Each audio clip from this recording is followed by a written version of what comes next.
नमस्कार दोस्तों। आज मैं आप सभी के लिए लेके आया हूँ वास्तु से रिलेटेड कुछ बातें। अगर आपको मेरा आज का वीडियो पसंद आए तो मेरे चैनल को ज़्यादा से ज़्यादा सब्सक्राइब कीजिए, लाइक कीजिए, शेयर कीजिए। आइए अब हम अपने वीडियो की शुरुआत करते हैं। तो जब कोई भी आदमी मकान बनाता है, अपने लिए गृह का निर्माण करता है, तो सबसे ज़रूरी होता है उसमें वास्तु। आइए अब हम उसी के रिलेटेड कुछ बातें आपके साथ शेयर करेंगे, जिसमें सबसे पहली बात यह है कि जब कोई आदमी अपने लिए मकान बनाता है तो उसमें वास्तु का नियम लगता है या नहीं लगता, वो कहाँ कहाँ लगता है।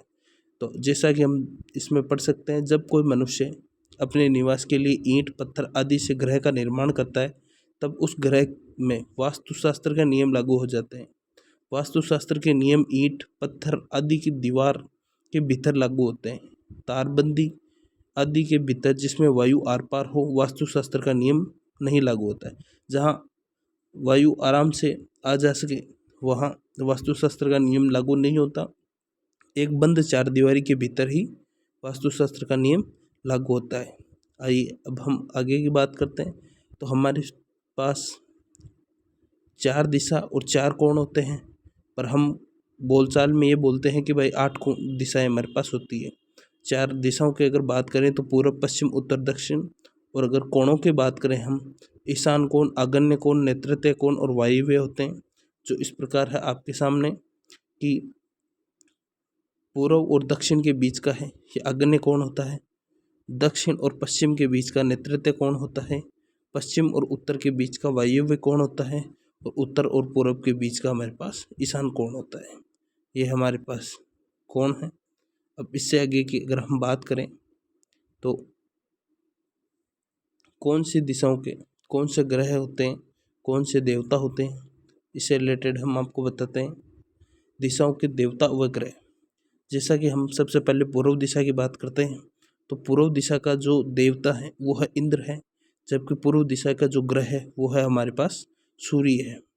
उसके बाद में हम बात करें पश्चिम दिशा की, तो पश्चिम दिशा के हमारे पास जो देवता हैं वो है वरुण है, और इसके ग्रह स्वामी कौन है, शनि है।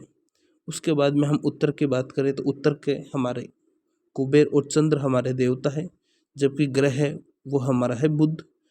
और अब हम आते हैं दक्षिण दिशा में। दक्षिण दिशा के हमारे देवता है यम, और ग्रह स्वामी है मंगल।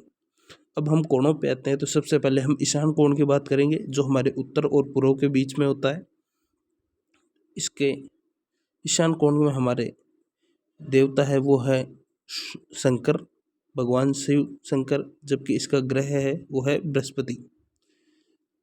इसी के साथ लगता हुआ ईशान और पूर्व के बीच का जो ये है वो वहाँ ब्रह्मा निवास करते हैं। अब आते हैं हम आग्नेय दिशा में। आग्नेय दिशा के हमारे जो देवता है वो है अग्निदेव, जबकि ग्रह है हमारे पास शुक्र। अब आते हैं हम नैऋत्य दिशा में। नैऋत्य दिशा होती है, ये इसे नीच दिशा भी बोला जाता है।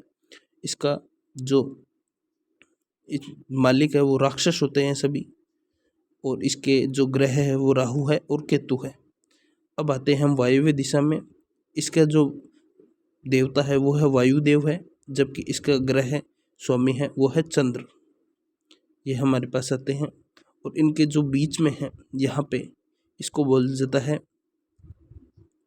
ब्रह्म कोण। इसको ब्रह्म कोण बोलते हैं, जहाँ किसी भी प्रकार की कोई दीवार वगैरह निर्माण नहीं करना चाहिए। तो आइए हम आगे के सेशन में इसके बारे में और जानकारी देंगे आपको। अब मकान बनाने के लिए जब हम भूमि का सिलेक्ट करते हैं कि भाई कौन सी भूमि है वो मकान बनाने के लिए अच्छी है या नहीं है, तो इसके लिए हम कुछ भूमि के टेस्ट करते हैं। जो 2 टेस्ट है जो मुझे अच्छे लगते हैं वो मैं आपके साथ शेयर करना चाहता हूँ। उसमें ये फर्स्ट तो ये है कि अगर भूमि पर हरे भरे वृक्ष हो, पौधे हो, घास हो आदि हो, और भूमि उपजाऊ हो, जहाँ अच्छी फसल होती हो, तो वो जीवित भूमि है। ऐसी भूमि के ऊपर आप आराम से मकान बना सकते हैं, वहाँ आपको हमेशा लाभ ही लाभ होगा। जबकि उस भूमि ऐसी भूमि जहाँ पर चूहे के बिल हो, सांप की बाम्बी हो आदि, उबड़ खाबड़ हो, कांटेदार पौधे लगे हुए हों, या वृक्ष हो ही नहीं, ऐसी भूमि मृत भूमि बोली जाती है। इस भूमि के ऊपर कभी भी मकान नहीं बनाने चाहिए। ऐसे मकान बनाने से आपको धन का नाश हो सकता है। एक तो ये हो गया मेथड। और दूसरे की बात करें अगर हम, तो भूखंड के मध्य में अगर आपको चेक करना है कि भाई मेरी ये उपजाऊ जो जहाँ मैं अपना मकान बना रहा हूँ ये जीवित भूमि है, ये अमृत भूमि है, तो इसके लिए आप कोई भी एक पैमाना सेट कीजिए। इसमें लिखा हुआ है कि भूखंड के मध्य में 1 हाथ लंबा और चौड़ा और गहरा खड्डा, जबकि आप 1 फीट का ले सकते हो, 1.5 फीट का ले सकते हो, 2 फीट का ले सकते हो, वो आप आपके हिसाब से लेना। आप एक मेजरमेंट लीजिए, उसके हिसाब से आप लंबा, चौड़ा और गहरा खड्डा खोदिए। ऐसे, ऐसे और ऐसे। ये एक खड्डा खोद गया तीनों दिशाओं का, ठीक है। चौकोर खड्डा खोदना है जिसके अंदर ऐसे गहराई है वो भी बराबर होनी चाहिए। इतनी अगर 1 फीट ले रहे हो तो ये भी 1 फीट, ये भी 1 फीट, ये भी 1 फीट और गहराई भी उसकी आपको 1 फीट लेनी है। खड्डा खोदिए, उसमें से जो मिट्टी बाहर निकलती है, एक बार उसको खोदने के बाद जो मिट्टी बाहर आएगी उस मिट्टी को आपको वापस उस खड्डे के अंदर डालना है। लेकिन ध्यान रखिए उसे दबा दबा कर नहीं डालें। जैसे मिट्टी हो उसको आप, आपके पास जो भी औजार हो उसे आप उसके अंदर धीरे धीरे डाल दीजिए। अगर डालने के बाद में कुछ मिट्टी शेष बच जाए तो वह भूमि आपके निवास करने योग्य है, वहाँ रहने से आपको धन का संपत्ति में वृद्धि होगी। और अगर आप वापस डालते हो मिट्टी और वो बराबर आ जाए, मतलब ना तो बचे ना कम पड़े, तो वो मध्यम भूमि है। इस ऐसे भूमि पे अगर आप मकान बनाते हो तो ना आपको कभी नुकसान होगा ना ज़्यादा नफ़ा होगा, ना नुकसान होगा ना नफ़ा होगा। आप मध्यम जीवन यापन उसके ऊपर कर सकते हो। और यदि आपने खड्डा खोदा, मिट्टी बाहर निकाली और उसको वापस डालते समय अगर वो मिट्टी कम पड़ जाए तो ऐसा मकान होता है, वो मृत भूमि कही जाती है।